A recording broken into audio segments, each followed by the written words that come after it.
Demirciliğin öyküsü, medeniyetin öyküsü kadar eskidir.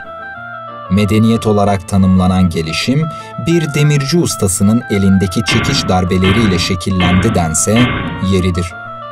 Demir bazen keskin bir kılıç, bazen ölüm saçan bir tüfek ve bazen de bereketli topraklara dalan bir orak oldu bir çiftçinin elinde. Arpa oldu, buğday oldu. Demir, dayanıklılığının yanında ısıtılarak ve dövülerek şekil alabilen, yeryüzünde rezervi her yerde bolca bulunabilen bir metaldir. Yoğun emekle icra edilen demir, işleme sanatının ham maddesidir. Kürdistan'ın yoğun yeraltı zenginliklerinden olan demir, Kürt, Ermeni ve Süryani ustaların hünerli elleriyle işlenmiş, sonraki kuşaklara kullanışlı aletler ve en önemlisi de kültürel birikimi yüksek bir sanat bırakmıştır. Havanın soğuk olduğu bir sabahın erken saatinde taşlı sokaklarda ilerliyoruz.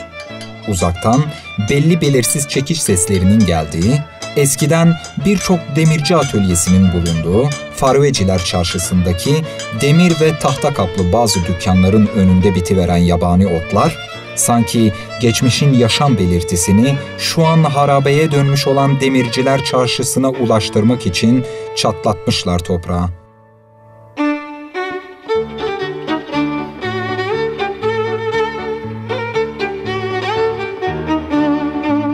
Bu gerçeği yerinde görmek için yönümüzü 12 yaşından beri bu meslekle uğraşan, kızgın ateşin ve isli körüğün zorluklarına aldırmadan sanatıyla eserlerini geleceğe bırakan bir ustanın hikayesine çeviriyoruz.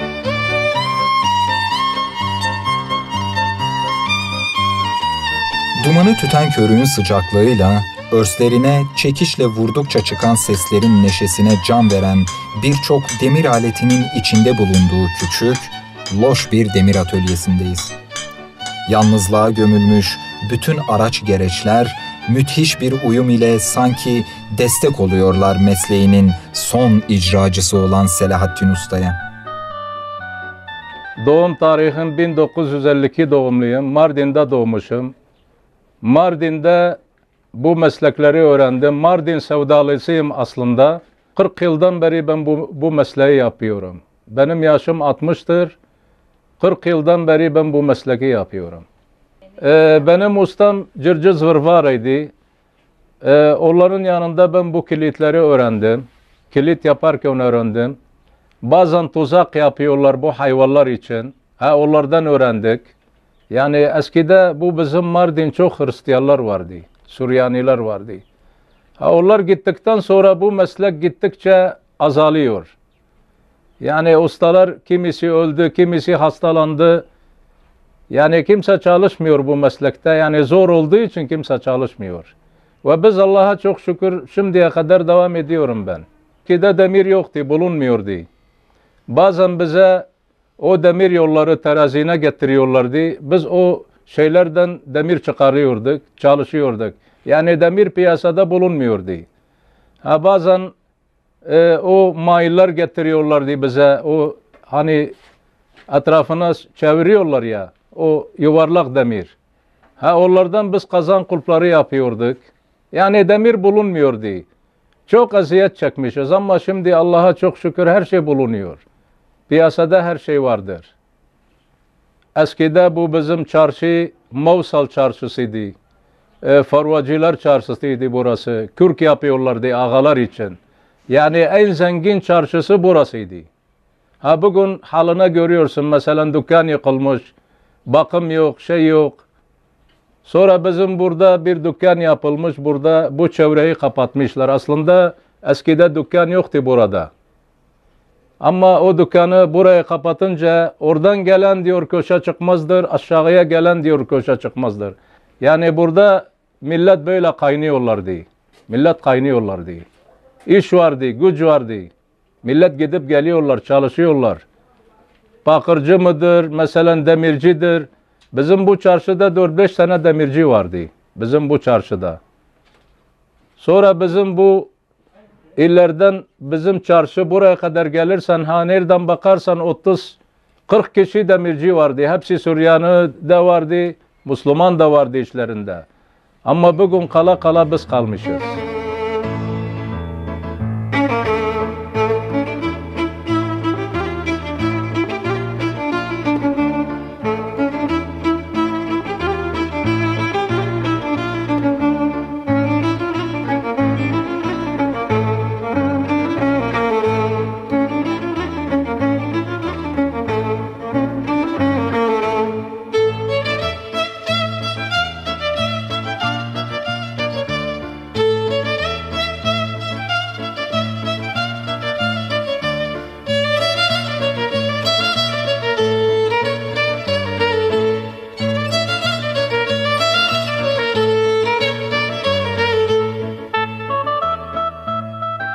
Eskide bizim Diyarbakır'dan gidip getiriyordum. Her sefer 1 ton, 2 ton demir getiriyordum.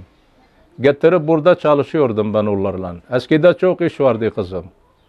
Nal yapıyorduk, kazan kulpları yapıyordum. O satıl yoğurtları şeylerini ben yapıyordum. Ha bunlardan ben nice yapmıştım.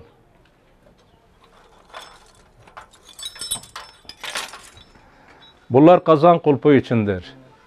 İnancın olsun ben bunlardan tonlarca yapmışım. Ta Almanya, Süçre'ye kadar gitmiş bunlar. Yani bunlardan ben çok yapmışım. Ha bunların büyükleri de. Mesela 1 kilo, 2 kilo adam istiyor, 6 kilo. Ben 8 kilo ben kulp yapmışım bunlardan. 8 kilo. Gayet yani hani ağırlık olsun diye. Yoksa bu da vazife görüyor. Ağırlık görsün diye. Yani şimdi bunları da kimse yapan yok.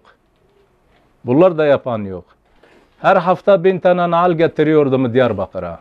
Her hafta 1000 tane nal getiriyordum. Kuruçeşme, Saraykapı, Mardin kapıya veriyordum ben. Hatta Bismillah kadar gönderiyordum ben. 6 tane çırak vardı yanımda kızım. 6 tane çırak vardı yanımda, çalışıyorduk. Sabahleyin geliyorduk saat 5'te. Ta saat 7'ye kadar ben burada çekiç sallıyordum. Bazen çıraklar gidiyorlar, ben kendi kendime iş çıkarıyordum, kendime ben iş yapıyordum. Hani diyorum boş kalmayalım. Yani çok çalıştım ben, kendimi çok ibrettim. Yani bu benim mesleğim, zevkle yapıyorum ben. Ne mutlu bir arkadaş dışarıdan gelecek diyecek bana bunu yap. Ha yaptığım zaman ben zevk alıyorum ondan. Niye? İşini görüyoruz, para için değil. Önemli olan iş yürütmek. Bu demirdir. Bu demir parçadır, akistir bu. Ben sabahleyin geliyordum ustamla beraber 4 tane balta yapıyordum aynı yollar gibi. 4 tane balta fazla yapamıyorduk çünkü bunların yapması çok zordur. Akisten yapıyorduk biz, bunlar balta yapıyorduk. Ama şimdi makine çıktı, rahatlaştı, her şeye rahatlaştı. Ben şimdi mesela kapı tokmakları yapıyorum, kilit yapıyorum, çengel yapıyorum, kapı altları yapıyorum mesela. Hani eskiden menteşe yoktu. Biz onları demir yaptırıyorduk, kapı onun üzerinde çalışıyordu. Eskiden menteşe yoktu. Çok yerlerde yani bazen yani demir olmazsa yani iş de yürümüyor. Bir gün bir adamın yanına gittim, dedim usta bu kilitlerden bana 50 tane lazım. 50 tane lazım. O zaman 10 lira satıyordu adam. 50 tane olduğu zaman bana dedi 25 lira. Aşağı ben vermiyorum.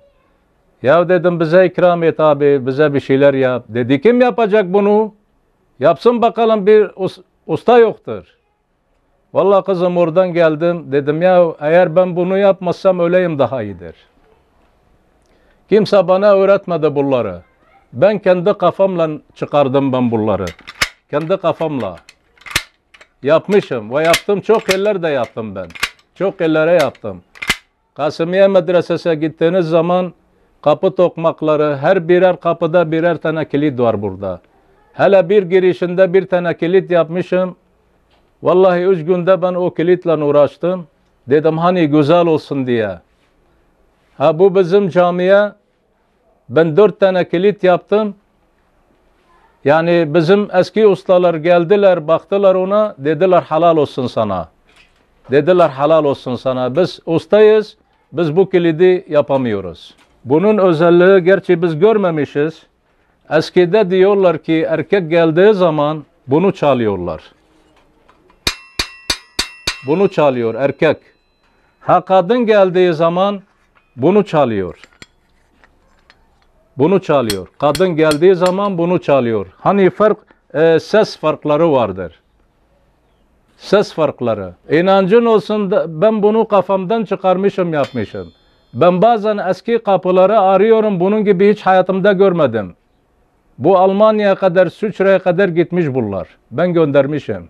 Bazen arkadaşlar turist gelip bunu görünce alıyor. Yani ben kendimi tanıtmadım. O kadar iş yaptım, o kadar şey ettim. Kızım ben kendimi hiç tanıtmamışım. Ben buradayım, kimse beni görmüyor. Çok ustaların yanında oturdum. Bazen geçiyordum ocağın önünde bir şeyler yaparım diyor. Sen demiri bozacaksın. Aman aman diyor, yapma bir daha. Ben onların yanında çıktım, gittim Hristiyanların yanında oturdum. Bana her şeyi öğrettiler. Her şeyi öğrettiler. Yani görmediğim şeyi ben oradan öğrendim. Bazen kilit geliyor bana. İçinde şifrelidir. Mesela bu anahtardır. İçinde şifreler vardır. Ben o şifreleri çıkarıp yapıyordum bu anahtara aynı ona uymak için. Geçen bana bir tane Hristiyan geldi. Bir tane Hristiyan geldi, bizim burada köylüdür. Bana bir kilit getirdi. İnancın olsun Mardin'i gezdi, kimse yapmadı onu. Yanıma geldi, dedim amca sen burada otur, ben yapacağım onu. Öğleye kadar bitirdim o anahtarı. Ne kadar usta dedi. Abi dedim canın ne isterse ver. Bana çıkardı 300 lira verdi adam. Dedi benim zevkime göre yapmışsın. O kilidin hakkı biliyorsun ne kadardır kızım, bugün 2 milyardır o. Çok önemli şeyler vardır. Bu şeyin içinde şifre vardı. Haç vardı, haç bunun içinde. Ha burada da şifre vardı. Burada da şifre vardı. 4-5 tane şifresi vardır. Hatta burası deliktir. Burası da deliktir. Hiç anahtar uymaz ona. Kesinlikle. Ben onu çıkardım, yaptım onu. Allah'ın izniyle. Çünkü ben ustalarımdan görmüşüm bunu. Ha, onlardan görmemiş olsaydım ben nasıl yapacağım bunu? Hayatta yapamam.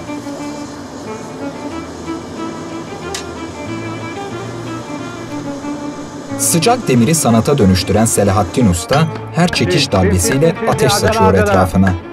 Vurdukça geçmişten izler taşıyan geleneksel motifleriyle evlerimizin, camilerimizin ve kiliselerimizin kapılarının tokmak ve menteşelerini, pencerelerin kollarını süsleyen aksesuarlar ayrı bir sanat eseri oluveriyor.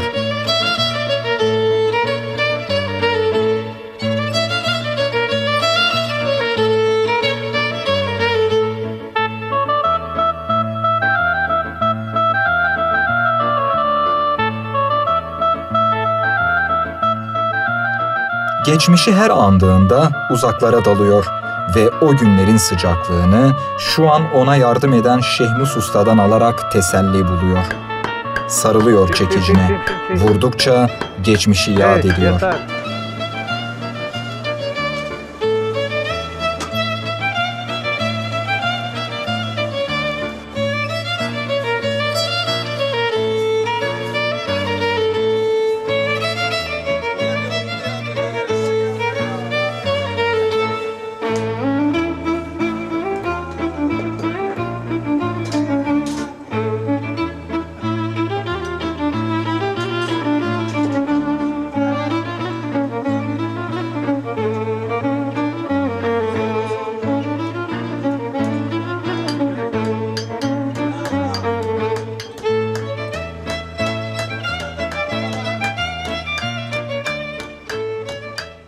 Şimdi onlar perfojeye geçtiği zaman onlar makineyle, baskıyla çıkartıyorlar.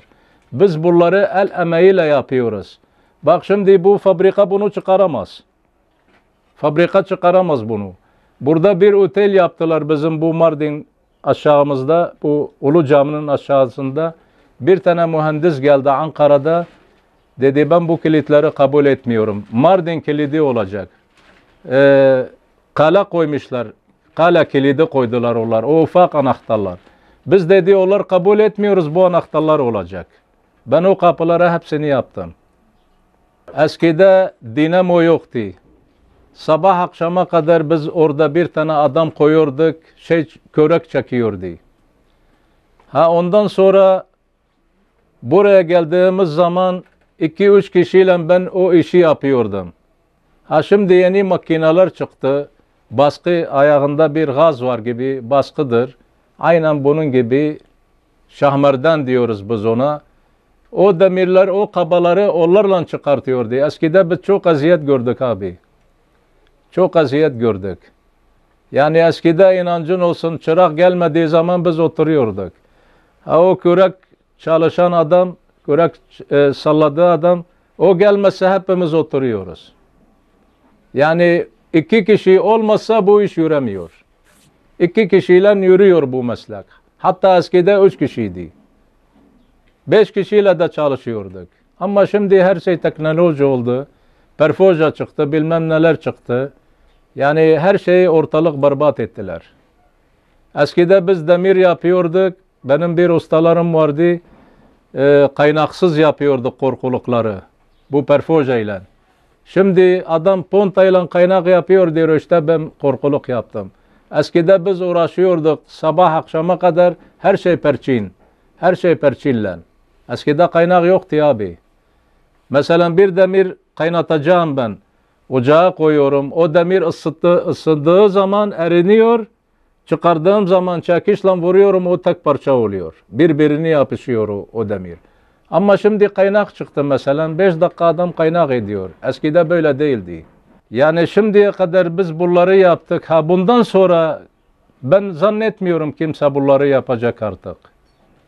Yani şimdi demiri koyuyoruz ateşte. Demir ateşte çıktığı zaman hani sıçrıyor ya. O talebeleri gördüğü zaman hemen kaçacaklar, diyorlar nedir bu, biz bunları görmedik. Ama ben severek bunları yapıyorum çünkü çabuk sönüyorlar bunlar. Kimse yakmıyor. Yeter ki çalışacaklar. Çivi yapıyordum ben, sabahleyin gelip 16 kilo demir dartıyordum. Olluk demir kızım. Bunlardan. Ben bunları çivi çekiyordum. Akşama kadar, ikindiye kadar 15 kilo çıkartıyordum çivi. Tek parça. Şimdi çıkan çivi kaynak yapıyorlar. Benim yaptığım çivi şeydir. Tek parçadır. İşte bu tek parçadır kızım. 15 kilo çıkartıyordum ben bunlardan her gün, her gün. Vallahi bazen tenekeleri dolduruyordum ben. Tenekelerle dolduruyordum. Kışın iş olmadığı için biz çalışıyorduk, hazırlık yapıyorduk. Yazın olduğu zaman yazın gelip alıyorlardı bizde. Yapıyorlar, bu serir diyoruz, hani yatıyorlar ya üzerinde. Bu kapılar, dükkan kapıları yapıyorlar. İşte bizim bu bitişikte vardır. Çividir, çengeldir. Mesela eskide çengel yoktu bunlar gibi. Aynı bunlar gibi. Bunlar menteşedir. Bunlar birbirine giriyorlar. Bunlar böyle. Bunlar dükkan için. Bu da kilit için yapıyorlar diye, hani kimse açmasın diye.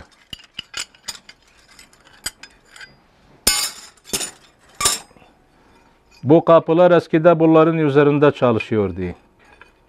Bizim eski Mardin bütün kapılar bunlardan yapıyorlardı.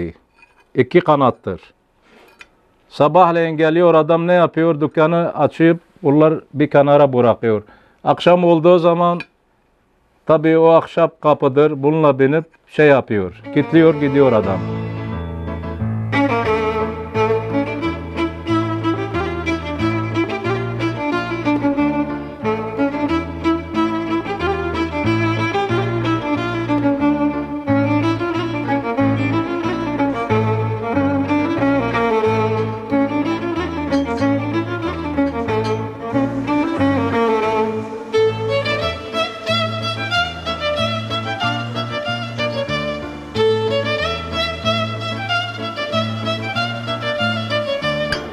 babası.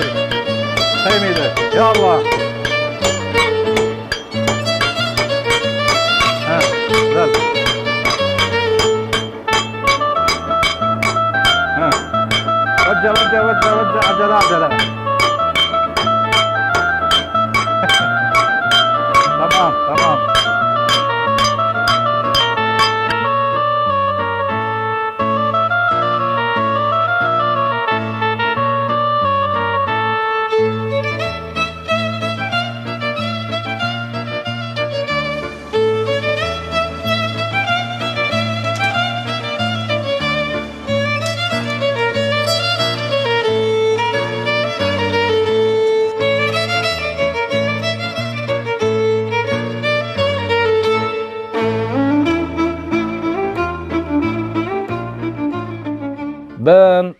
12 yaşında başladım bu meslekte. 12 yaşında.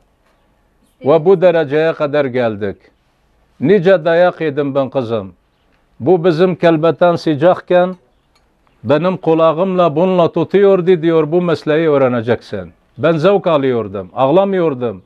Eve gittiğim zaman hatta benim babam da beni dövüyordu, diyor oğlum kaçma meslekten. Oradan öğreneceksin. Yani çok şeyler gördük kızım.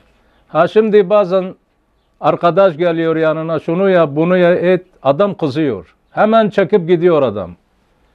Yani biz Allah'a çok şükür hiç çekinmedim. Ne dayak olsun ne olursa. Bazen aç güllerde yattık. Bazen ayakkabı yoktur. Ayaksız böyle ayakkabısız geziyordum ben. Benim annem benim pantolonum böyle yağmalıyordu. Bizim pantolonlarımız yağmalıyordu. Biz giyiyorduk kızım. Benim babam bana bir pantolon aldı. Yarın bayramdır diye yastığın altına koydum. Bana bir ayakkabı aldım. O da yastığın altına koydum, dedim kimse çalmasın. Yani o kadar da bir yerden de eziyet gördük, bir yerden de ferahlık da gördük. Allah binlerce şükür. Allah binlerce şükür. Vallahi bir gün buraya geldim, çivi kesiyorduk. Benim ellerim bu 3 tane buradan vururken demir geldi buraya, üçünü de kesildi buradan. O kallarla ben çalışıyordum buraya, işi bırakmadım. Diğer arkadaşlar bana dediler oğlum git hastaneye, dedim yok, önemli olan iştir. Ben yevmiyemi halal etmek istiyorum. Yani bazen ben bir arkadaş geldiği zaman abi bu parça bana bunu yapacaksın. Vallahi diyor kusura bakma, ben bu parçanın hakkından çıkmıyorum. Salahaddin Usta'nın yanına git. Adam yanıma geliyor. Yaptığım zaman hem zevk alıyorum. Eğer fiyatı 5 liradır diyorum 2 lira ver abi. Ben o geride kalmışım. Tamahkarlık da benim içimde yoktur. Mesela bunun hakkı 5 liradır, 5 lira alıyorum abi. Ha adam diyor benim param yoktur diyorum. Abi git başka yerden, Allah gönderecek. Allah gönderir. Belki parası yok adamın. Vermeyelim mi işini? İşini görüyoruz.